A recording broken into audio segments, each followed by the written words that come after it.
guys, it's Brooke here from the Vintage Gardener and welcome back to my channel. So tonight we are going to be going, or actually it's tonight when I'm filming it. It's going to be day by the time you guys see it. But in today's video, we are going to be going over my latest plant obsession, which are heirloom chrysanthemums. You guys who've been following my channel for a couple years know that a few years ago I saw them on Floret and I got into them. And I'm trying all kinds of varieties, and it's been quite an experiment because heirloom varieties have gone out of favor. You do see them in grocery stores because they're known as being florist mums. The heirloom varieties have different shapes and sizes and styles, and they work really well for flower arrangements. If you're the type of gardener who loves to make bouquets from the flowers in your garden, these are something you definitely want to add to your garden. Heirloom chrysanthemums, in terms of use, they kind of have a kind of dahlia look and feel to them, except for I think with chrysanthemums, they have a lot more in terms of looks. They have a lot more bloom types than dahlias do. That's just my opinion. Dahlias bloom early. They're like, you know, if you, depending upon when you start them, you might get some blooms starting in June, and they go through a killing frost. Whereas chrysanthemums, they, you know, what triggers their budding is the length of days going below, 14 hours, and they will bloom. So it's nice in the fall because when everything else is starting to slow down or die back, you're getting that wonderful burst of color. You guys have probably seen the heirloom chrysanthemums that they feature in Longwood. Every year they have a chrysanthemum festival, and I'm always adding to my wish list from things that I see. So the one thing about chrysanthemums, especially the heirloom types, is that they're not always reliably hardy. Definitely, you know, because we're getting the little ones that they have in the fall, like if you plant them in the fall, sometimes I find they don't have enough root mass, whereas the ones I get, I'm actually planting them in the summer, so they actually put on a substantial amount of root mass before the winter comes. The ones that I will be offering will probably be in, I would say, probably going to be at least in a gallon, if not a 2 gallon. So they'll have a fairly massive root system. I'm going to try to get them out, maybe in mid-July or maybe August, so that they have a sufficient time to continue to, put on root mass, so that if you want to try to overwinter them, they should have been settled in by that point.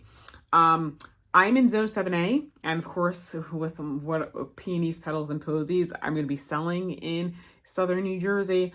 So in this particular area, how winter hardy they are really depends upon the variety. There are things you can do to try to overwinter them. I'm still experimenting to find out the best one. Some varieties like the anemone flower rungs or the cushion ones tend, in my opinion, do well without protection, and I had really great success with those overwintering.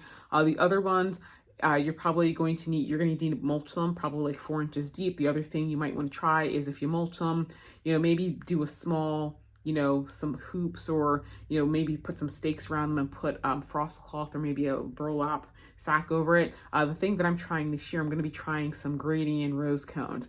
I know those rose cones tend to keep what's under there pretty warm and snug, and that should work. I know a lot of people don't like using it for roses because it keeps it too warm and the roses don't truly go dormant. But for the chrysanthemums, I think it's going to be perfect. Now, for those people who are in like zones 8 and higher, well, I wouldn't say like maybe like Florida, that might be too hot because they do need a period of cool. But like for people who are in the Carolina area, which is where my mom is, they're reliably winter hardy. So it's one of those things that you have to, just have to play with. In terms of dieback, the really interesting thing is that chrysanthemums will sustain a killing frost and doesn't kill the plant back.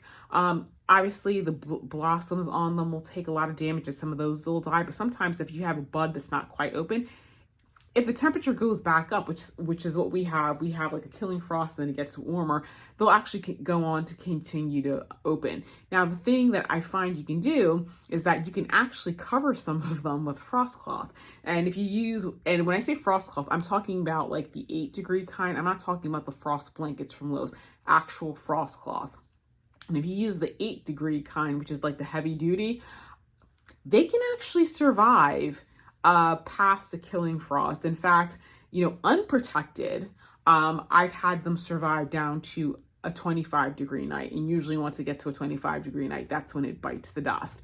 But once again, if you're using 8-degree frost cloth, it's going to keep that air under there 8 degrees higher than the temperature. So it's a way to extend the season. So if you do a combination of things like, frost cloth and maybe a rose cone or burlap or something, or on those nights where it's getting cold, if you're in my area, there is a great potential that you could get blooms, chrysanthemum blooms for your Christmas table. So, I know we think of poinsettias as the Christmas flower, but I don't know. That's just probably because you haven't, people don't grow heirloom chrysanthemums. So they're starting to see a revival. I know there's a lot of places that are actually starting to breed some new varieties that have the shape of the heirloom types, but are a little bit more winter hardy. And as a matter of fact, some of those I have, like I think it's like the football mums, like the cheerleader, quarterback, those come back reliably, and the other ones are the carousel. So I have the regular carousel, which is purple, and then red carousel, and those seem to be reliably hardy. And so yeah, so anyway, let's go over a few more things about chrysanthemums.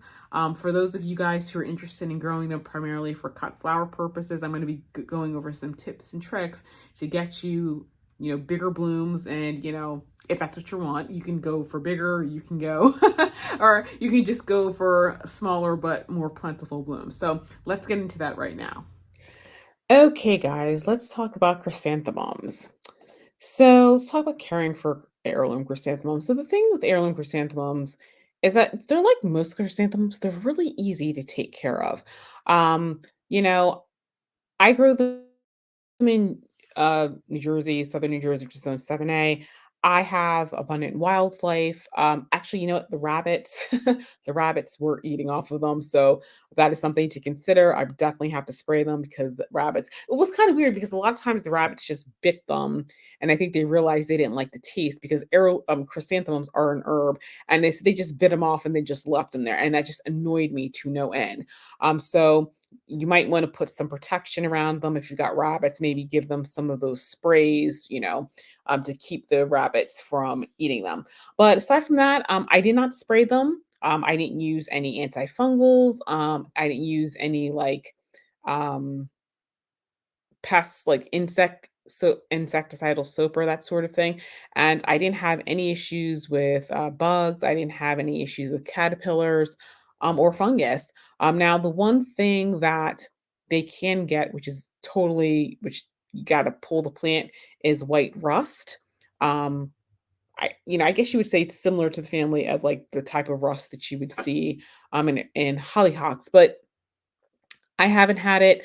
I think just typical, good hygiene in your garden, you know, um, if you, for example, space it properly so it's got proper airflow, good watering techniques, and maybe some, sprays every now and then, you're probably going to be fine. I haven't had an issue, and once again, I don't spray anything in my garden. Um, you will definitely, especially with the varieties that are more like disbud types of chrysanthemums as opposed to the ones that kind of look more like the traditional garden mum. You're definitely going to need to stake them. If you stake them, you're going to need to stake them individually because they do not have that bushy growth that you have with the ones that you would get into something like Home Depot or Walmart. So definitely make sure you do that because the blooms can be pretty big, and I have had they will flop over like crazy. So staking them is good. If you have Hortonova netting, using that would be great. If you have a peony ring or even a tomato cage, that would be a great way to support those large blooms. So for those of you, which I imagine a lot of you are going to be very interested in growing them for cut flowers, because they make wonderful cut flowers. The things you want to, there's a couple terms you're going to see, especially if you get like a chrysanthemum guide.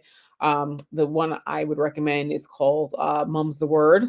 Also, if you join the National Chrysanthemum Society, there's a little handbook that you can buy. The things you need to keep in mind are pinching, dust budding, and pruning. So pinching is removing the growth tip of the plant. A soft pinch is removing a half inch. A hard pinch is removing 3 to 4 inches of the top of the plant.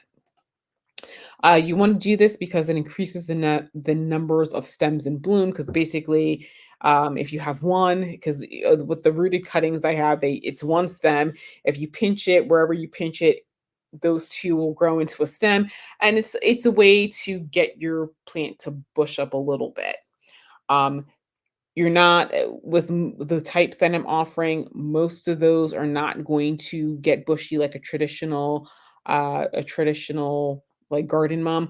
They kind of get bushy in the way that, for example, like a zinnia, if you pinch a zinnia, the way it'll have like, all those branches, but it's still like long stems. That's how a disbud type chrysanthemum is going to act if you pinch it.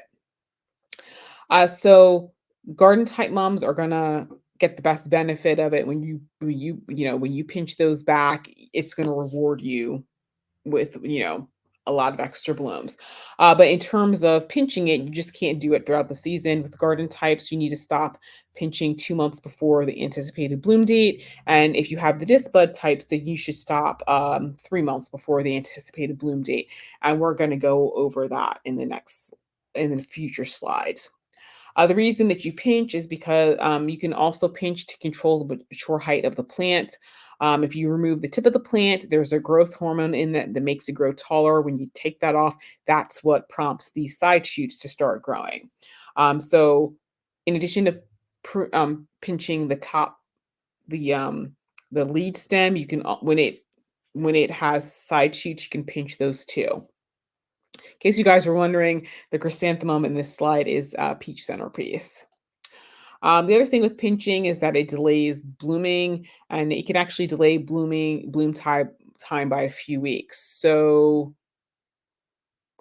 I guess, well, I don't grow them for exhibition purposes, but I know a lot of people who are into them. That's why they grow them. So if for example, the chrysanthemum festival or show is in November, you can play with the pinching so that you get your stuff blooming at the exact right time for the show. So that's more of an exhibition thing, which you can try it if you want. I personally don't grow them for exhibition. I just like having them in the garden.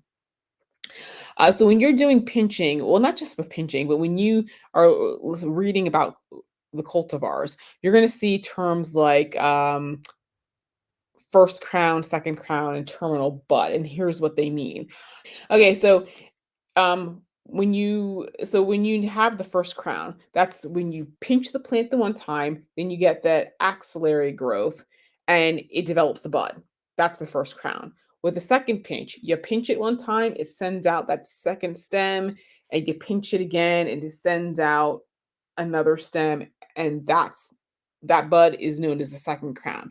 Now, if you do that same pinching thing a third time, that's a terminal bud. Okay. Now, the terminal type bud can be obtained if the pinch is made at or near the base, uh, at or near the close of the vegetative season. So, basically, beginning when the days start getting shorter and they're less than 14.5 hours. Now, why would you want a first crown, second crown, or terminal bud? Because some of the varieties do they have their best blooms on a first crown or a second crown or a terminal bud. And when you're looking at the various types of cultivars, it's going to have that in the description. So let's talk about disbudding. Okay, so disbudding is when you remove all the buds except the one like central bud in the like little cluster. So when you're growing chrysanthemums, one thing you'll notice is that the buds, it's kind of weird. Like you don't see just one bud. It's like one in the middle, and then it's got this little ring. So it's actually pretty nice. I mean, it gives you a nice cluster, but obviously when you have a cluster, the blooms are going to be smaller. And so some of them look a lot better when you remove all of those and just have the one. So basically, you're going to wait with the disc button. You're going to do it once the buds have developed enough so that you can, use your thumb and forefinger and kind of like roll them out without damaging the central bud. So you kind of have to wait for it to develop a little bit. Pruning. And so, with pruning, when you pinch it back, I mean, I don't know, pinching and pruning, I guess it's probably just a matter of degree of how far you take it down. The side branches will form. I know some people who pinch, who, like, for example, after 6 weeks, they'll cut it back like a foot to get those side branches to form. If you're growing disbudded blooms, so some of them will say grow as a disbud, you will want to avoid developing buds on the side branches. So basically, once you see them, just pop them off, and that way the plant puts all its energy into that one bud, and you'll get a huge bloom. So the thing with chrysanthemums is that they come in different classifications. And so I didn't get pictures of all of them. If you're interested to see what each one of these looked like, I would recommend that you go to King's Mum's website or go to Oregon Chrysanthemum in Hosta, and they have all the blooms divided. So class one is irregular incurve, class two is reflex, class three is regular incurve, class four is decorative, class five is intermediate, then class six is pompon, and then you have single and semi-double, anemone, spoon, quill, spider, brush and thistle, and exotic. So let's talk about what peonies, petals, and posies are going to be offering in 2024. I know you guys are probably thinking, how did you get the name? Why are you getting your name mixed up? Because you know what? My sister said my business name wrong one time, and for whatever reason, it keeps sticking. But it's peonies, petals, and posies. So the first one up is Doreen Stratham. This is one I grew in my garden this past year. Absolutely loved it. I think in this picture that I have, it actually looks more red than I think it did in reality. I think it had a little bit more purple. The bloom times on this one, October 18th to November 2nd. That's not really based upon New Jersey dates.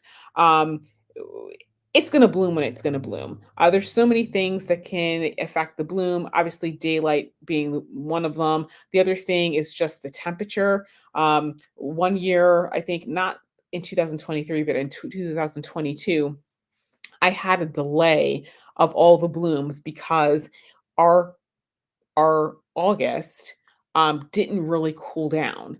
And even our September didn't really cool down. It was later in September. And so, because it didn't cool down for such a long time, it delayed the onset of blooms. So, the problem that year is that by the time everything started blooming, we got kind of an early frost. And so, it destroyed a lot of things. So, these are approximate. It's going to really depend upon a lot of things. And, because everybody's weather patterns are changing, you're just going to have to roll with it. Okay. So this is two, which I believe is a reflex. It's a reflex type, and B is the size of the bloom. So this is a little bit smaller. And it's a medium sized plant, meaning it gets between 2 to 4 feet. So this is a larger flowering reflex typical of large UK cultivars. It's got dark crimson flowers of perfect form with florets folding back to the stem. Excellent exhibition or garden cultivar with good size, quality, firmness, flower to crown bud. So that's the whole pinch it, let it grow, and that sort of thing. So they didn't specify which crown bud. So I guess maybe the first or second crown bud, it's up to you. Then we have Oriental Night. I grew this one, I think, back in 2021. So this one doesn't have a long bloom period. It's really about a week or two. This can be classified as a spoon or a quill. Sometimes the spoon or quills, I got to be honest with you, it can be a little bit hard to tell them apart. Spoons usually have a tiny little have a spoon, but some of the spoons bigger than others, and when the spoon's really tiny, they're pretty much indistinguishable from a quill. But anyway, this particular cultivar was listed in Ted King's first catalog in 1952. It's a dark plum purple with slight silver reverse. So basically, the petals, like a lot of times, what you'll have is like the inside of the petal is one color and the back side is another. So this is has a slight silver reverse. It's the darkest of any flower in the King's Mums catalog, and flower arrangements will love this one. It makes a beautiful flower. As a matter of fact, I think this is one of the ones that was on the botanical Christmas tree. Absolutely gorgeous. So you're going to grow this as a disc bud, or you can grow as a spray. It actually looks really nice as a spray. It's just a huge cluster. It's just play with it. That's the thing with all of these. Play with it to see what you like. Then this one is Sozon. So Sozon is more of a, in terms of shape and growth, it has a growth habit like a garden mum. It's shorter. I grew this one this year. Absolutely loved it. It handles frost very well. Um, this one is anemone flowering, and it has it's the bloom size are C, so it's actually pretty small, probably like between my fingers. And so it's a dark rosy purple. It's got 2-inch anemone blooms of lasting quality. This cultivar makes a large cascade and is known for longevity of its bloom time, flowered or sprays or cascade. So with a cascade, if you wanted to do a like an outdoor planter, especially one that was leaning, you can have this one grow and trail down. Now the thing is, it's not gonna like trail like a it's not gonna trail like one like a petunia or anything like that. The stems are going to be fairly stiff, but you can get it. It just the way Longwood has it, they kind of make almost like a shield kind of coming out of the pots. It's absolutely great. So the one I had didn't have white tips. It was just solely red, but everyone's going to look slightly different. Then we have Lily Gallon. Lily Gallon is an exotic class. And I grew this one, I think, in 2022. Very pretty. I should have disbudded it, and because it would have made much bigger blooms. But this one has a large head on it. It's a large, showy, reflexing form of unusual color combination. Has very long, deep wine purple florets that curl to show stunning reverse color of silver. It's a unique short growing French cultivar, disc bud to first crown buds for fullness. So the thing is, the reason why this one is exotic is because on one hand, it's got reflexing blooms, but then, some of them go up, some of them go down. It's got a lot. It's got a very unique shape. It's kind of like two different shapes going on in here. But it's pretty. Once again, I didn't disbud it, so the blooms are smaller. But this one, if I grow it again, I'm definitely gonna disbud it. And last but not least is Garnet King. So Garnet King is a chrysanthemum that I saw in Longwood, and King's Mom decided to reintroduce it for this year, and I'm really happy about that. So this blooms between October 25th to November 10th. It is a reflex, and it's size B blooms, and it's medium height. So this was originally introduced in 1928, and it's one of the top cultivars for show competitions and cut flowers in the industry for decades. It's one of the deepest red reflex flowers ever produced, and you would disbud flower to first or second crown. So that is how this, y'all. So those are the varieties that you will be seeing. At this point, I'm not really sure whether I'm going to get them out to you in July or if I'm going to wait till August. It really just depends upon how well they're doing. I'm getting them earlier than I typically do, so that'll be good because the earlier I get them, that's just bigger growth time. If you guys want to kind of like trick them into blooming a little bit earlier, you can do some sort of shade, like maybe put some stakes around it and put some cloth on it, because basically it's the change in daylight. Like when the days are getting shorter, that's when they start setting bloom. So obviously if you cover it and it's, and it starts, cover it for a couple hours a day, you're going to see you're going to see it budding up a lot more quickly. So anyway, guys, that is it. I hope you enjoyed this. I'm really excited to offer these. I know a lot of you guys have been drooling over my chrysanthemums, and so now this year you guys will be able to get your hands on some. So if you guys wouldn't mind, please take a minute to subscribe to the channel. Give this video a big thumbs up because it does help the algorithm. And I'm going to put a link in the bottom for Cafe Press where it's got all my merchandise. If you guys would like to support the channel and support the creation of my greenhouse, consider making a purchase. So anyway, thank you guys so much for watching, and I will see you in the next video.